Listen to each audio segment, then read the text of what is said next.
E aí, galera, tudo bem?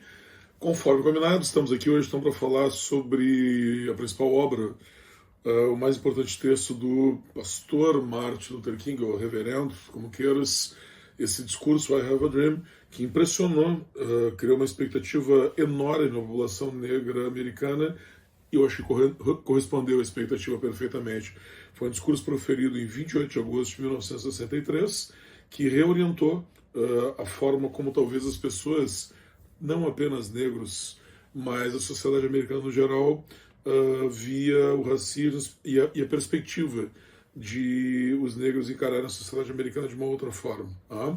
Então a gente tem um texto fundamental, um discurso, nos pronunciamentos públicos feitos por um homem público mais importante da história da humanidade. Não é à toa que ele estaria durando tanto tempo sendo estudado em várias áreas diferentes de conhecimento. Bom, o Martin, fazendo uma contextualização rápida do Martin Luther King, é um pastor batista, nascido em Memphis por volta ali da final da década de 20, assassinado brutalmente em 68, líder e um líder pacífico, como vamos ver na sequência, influenciado inclusive pelas ideias pacifistas do maior líder hindu, do Gandhi, mas extremamente ativo. Talvez ele impactasse, com certeza impactava muito mais pelas palavras do que os seus próprios atos, que jamais foram violentos. Tá? Então, nessa segunda parte agora do vídeo, feita a contextualização e a sua importância e a sua relação com o Enem, porque a reivindicação de direitos que nós vamos ver do mártir aqui, ela corresponde a uma realidade que nós vivemos hoje no Brasil. Talvez nós estejamos, em relação ao discurso do Martin, tu vai ver nos excertos que nós vamos ler e analisar aqui, uns 60 anos atrasados, ok? Talvez seja até menos do que eu esperava, mas essa é a realidade. A reivindicação de direitos e cidadania que o Martin fazia na década de 60 é praticamente a mesma nossa. Uma peculiaridade, um dos maiores ídolos do Martin Luther King, o primeiro negro efetivamente eleito presidente dos Estados Unidos. Lembra que nesse discurso ele vai dizer isso? Eu imagino um dia os Estados Unidos presidido por um negro, que na década de 60 era impossível, se realizou com Obama, que se reelegeu inclusive, e retomou no seu discurso de posse o próprio Martin Luther King. É uma perspectiva que tu não vê no Brasil, né? Tu imaginaria o Brasil com um presidente negro? Tu já imaginou, ou tu te lembra, quantos negros brasileiros já concorreram à presidência ou chegaram ao segundo turno? Nenhum chegou ao segundo turno no Brasil da democratização. A gente vai lembrar talvez aquele padre que era pardo e que a mídia permitiu que aparecesse nos debates, mas você vê que essa perspectiva já chegada nos Estados Unidos parece ser bastante distante no Brasil. Então vamos ver como é que são os insights. O que a gente pode tirar do discurso do Martin, e essas frases que eu vou estar analisando aqui, elas vão aparecer na legenda, se tu quiser printar e depois usar na tua redação. Começamos aí com essa imagem sensacional do Martin com a massa que veio apoiá-lo, né, que veio assistir ao seu discurso. Não havia uma manifestação muito legal, a história do discurso. Não havia exatamente uma previsão da manifestação, não se imaginava quantas mil pessoas podiam vir, se imaginava que seria um sucesso com 50 ou 100 mil e veio mais que o dobro disso. E ele se preparou bem, ele fez esse discurso na véspera do pronunciamento, tu vê que o cara era talentoso.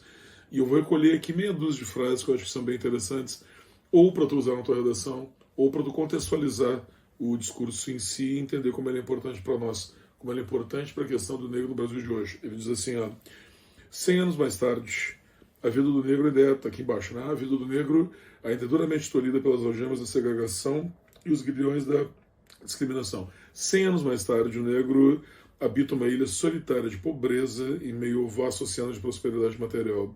Ele está se referindo à abolição da escravidão nos Estados Unidos, que ele está fazendo esse discurso 100 anos depois da abolição pela qual o Lincoln, sob cujo memorial ele está, observa inclusive esse pronunciamento em que o Lincoln proclamou e lutou por ela, correto?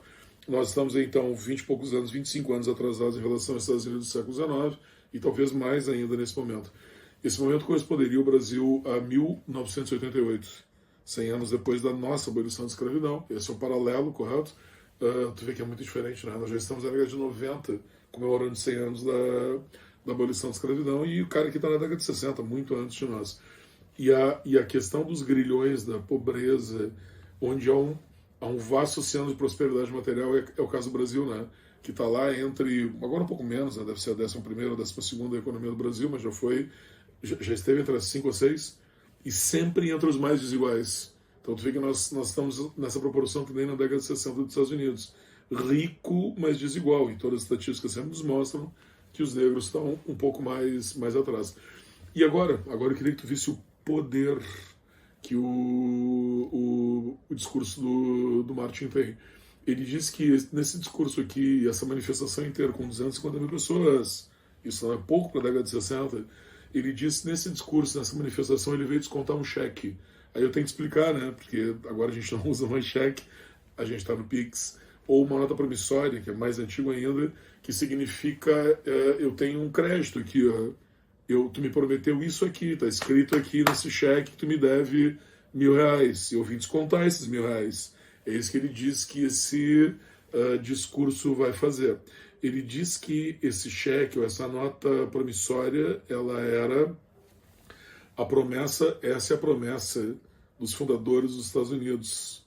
Essa é a promessa real da democracia americana, de que todos os homens, negros ou brancos, teriam garantidos os direitos inalienáveis à vida, a liberdade e a busca pela felicidade. É evidente hoje que a América não pagou essa nota promissória. Nós não estamos vendo isso ao nosso redor, o que diz respeito aos seus cidadãos de cor. Em lugar de honrar essa obrigação sagrada, a América deu ao povo negro um cheque voltou marcado, carimbado, sem fundos. Ou seja, aos pés do Memorial do Lincoln, o Martin Luther King cobra a democracia americana de um calote que ela está devendo, um calote de cidadania, um calote de qualidade de vida, um calote de preconceito que os negros americanos estão sofrendo. Vamos combinar, né? Isso aplica totalmente à nossa realidade, correto? Esse calote no Brasil, essa nota promissória, esse cheque não descontado, esse Pix que voltou, não existe isso, tá? É o Pix que o governo não fez, claro, ainda, né? Coloca os negros, os não brancos, na periferia das grandes cidades, nas piores estatísticas de violência urbana, 75% das pessoas assassinadas no Brasil são negros, coloca as mulheres negras em estatísticas de feminicídio que não param de crescer, etc, etc, etc. É o mesmo paralelo, mesmo que nós estejamos há 60 anos depois.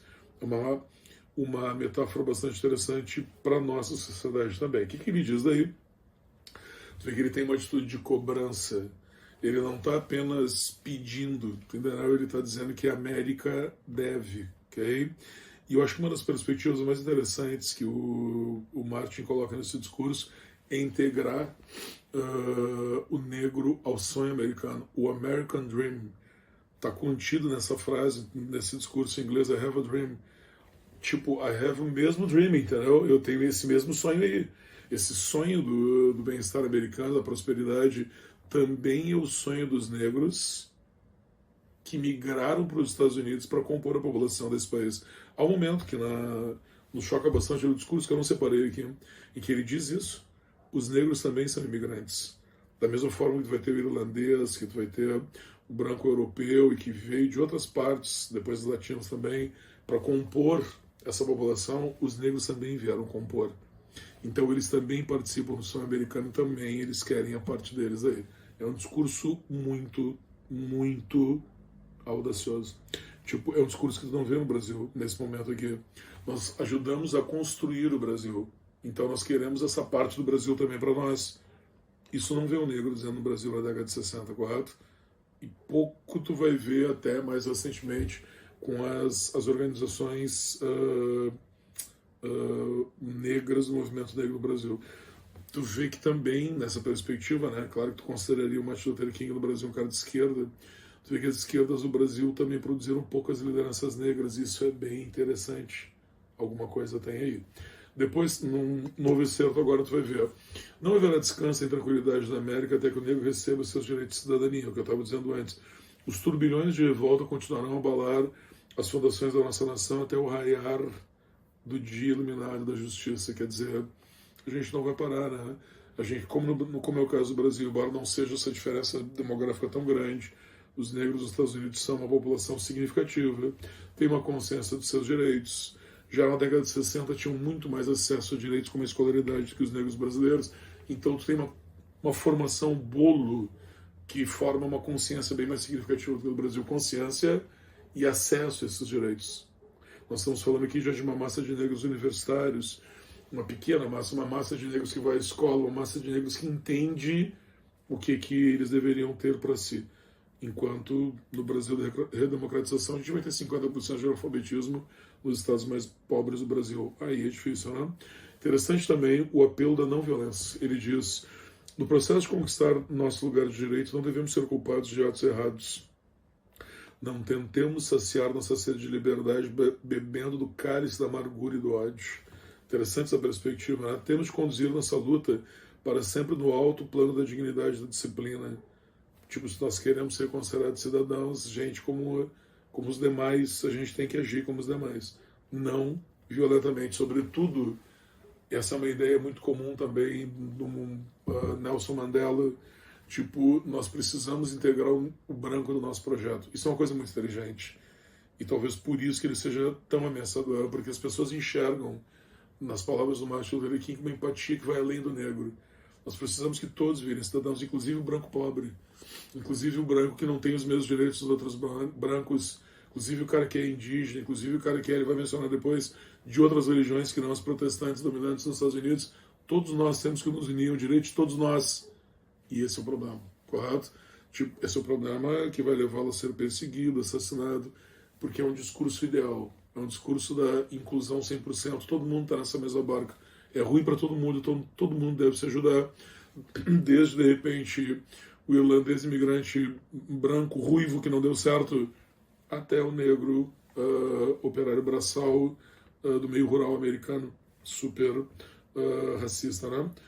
Não devemos deixar nosso projeto criativo degenerar em violência física, porque não vai ser legal para ninguém. Aí tu vê nessa imagem, por exemplo, se tu expandi-la, o quanto tu tem de pessoas não negras participando também. O quanto os brancos aderiram a essa questão, por uma razão diversa, né? Por diversas razões, pela questão da justiça, pelo preconceito aquele que nunca é seletivo, correto? Ou por eles se sentiram também excluídos desse sonho americano.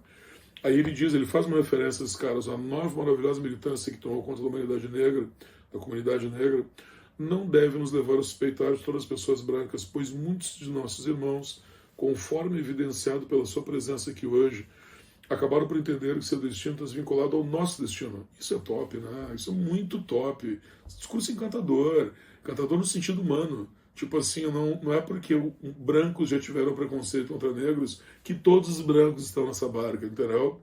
Tipo, os negros só vão conseguir conquistar os seus objetivos como as outras minorias se fizerem entender aos outros caras, aos companheiros de seus opressores. Eles não vão vencer sozinhos, essa que é a realidade, né?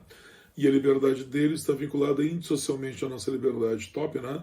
Não podemos caminhar sozinhos. E esse nós aqui vale para os negros e vale para os negros e brancos.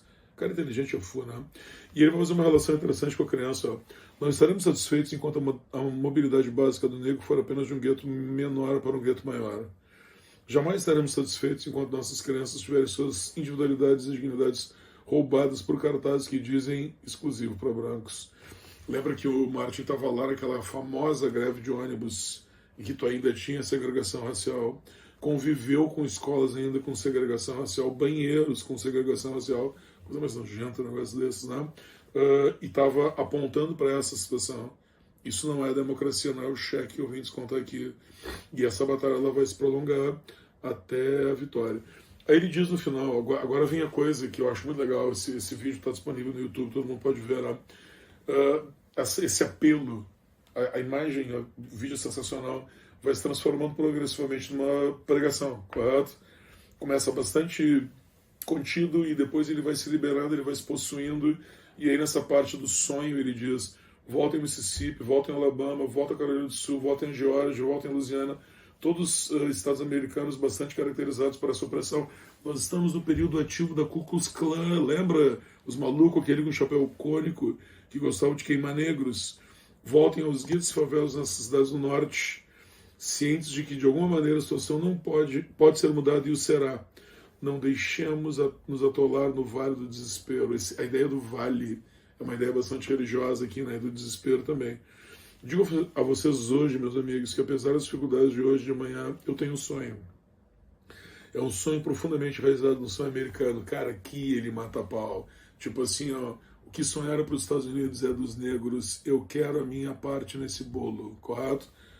A primeira reivindicação de parte em bolo que a gente vai ter vai ser já lá muito tarde. A gente vai ver aqui em alguns momentos da década de 60, mas a gente vai ter mesmo essa participação no bolo com as políticas sociais da década de 80. É quando o governo passou a olhar um pouquinho e diz que o trabalhador que paga imposto tem direito à educação pública. Esse é o bolo, a parte do bolo que a gente deu para esses caras. A gente tem essa coisa da criança, né? Você está vendo aqui a permanência das ideias crianças e adolescentes do sonho do Martin Luther King, porque ainda nos Estados Unidos essa igualdade não se alcançou. E ele repete aqui, eu tenho um sonho de que meus 4 filhos verão um dia em uma nação onde não serão julgados pela sua cor de pele, pela cor de sua pele, mas pelo teor de seu caráter. Aí ele ganha todo mundo, né? Porque todo mundo tem esse problema. Pode ser a cor de pele, pode ser a religião, pode ser qualquer característica discriminatória em que tu está vendo que tem um grupo ali que está lutando por esse direito de igualdade e que qualquer outro grupo pode ter mais empatia. Aí vem a parcela que ele estava preparado para isso, né? Que é muito em tom de pressa. Ele diz, então, que a liberdade ressoe nos prodigiosos picos de New Hampshire, que a liberdade ecoe nas majestosas montanhas de Nova York é o estado, né? Que a liberdade ecoe nos elevados Alleghenies da Pensilvânia, que a liberdade ecoe nas nevadas rochosas do Colorado, que a liberdade ecoe nas suaves encostas da Califórnia. Mas não só isso, que a liberdade ecoe na montanha de pedra da Geórgia. Ele vai falar sobre os estados mais racistas, que a liberdade ecoe da montanha Sentinela do Tennessee.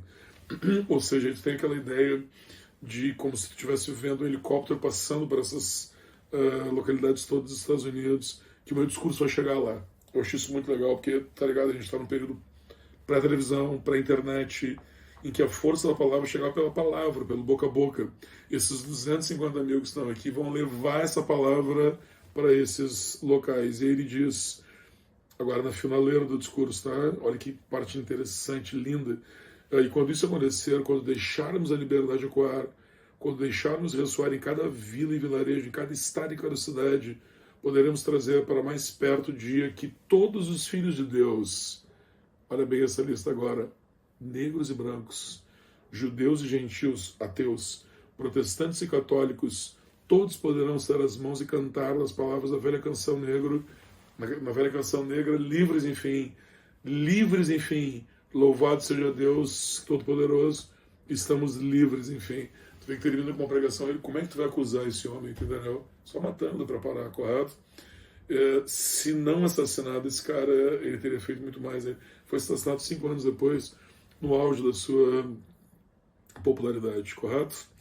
Sabe que é difícil fazer conexões aqui, né? Porque não vou fazer conexões com líderes americanos que não vão interessar tanto por Enem, porque nenhum deles é tão grande ou abordou a questão de uma forma tão significativa para nós, tão próximo à nossa realidade. A primeira conexão que eu gostaria de fazer é com o velho Machado, o Machado de Assis, que está aqui nesse seu conto magnífico, que é Pai contra Mãe, que um dia nós vamos estar, logo, tu vai ter um vídeo aqui no nosso canal sobre isso, que é a história da colocação entre cidadãos contra si, uma das melhores histórias que a gente pode ver de um Estado que fomenta a disputa entre cidadãos brancos e não brancos, brancos e não brancos exatamente, e o embate entre eles numa caça racista, quase um Bacurau do século XIX, que o Machado escreveu antecedendo a nossa falta de cidadania e a falta de empatia entre brancos e não brancos da sociedade brasileira. Fica a dica, que eu lembro tua conta aí, Pai contra Mãe, esse também é um tesouro perdido de repertório para as orações do Enem, mas logo ele vai estar aqui nos nossos canais. Okay? Espero que vocês tenham gostado, espero que vocês leiam ou vejam o vídeo. A gente tem 10 minutos, mas são 10 minutos muito transformadores do discurso I Have a Dream. Aí, valeu. Até a próxima. Um abraço.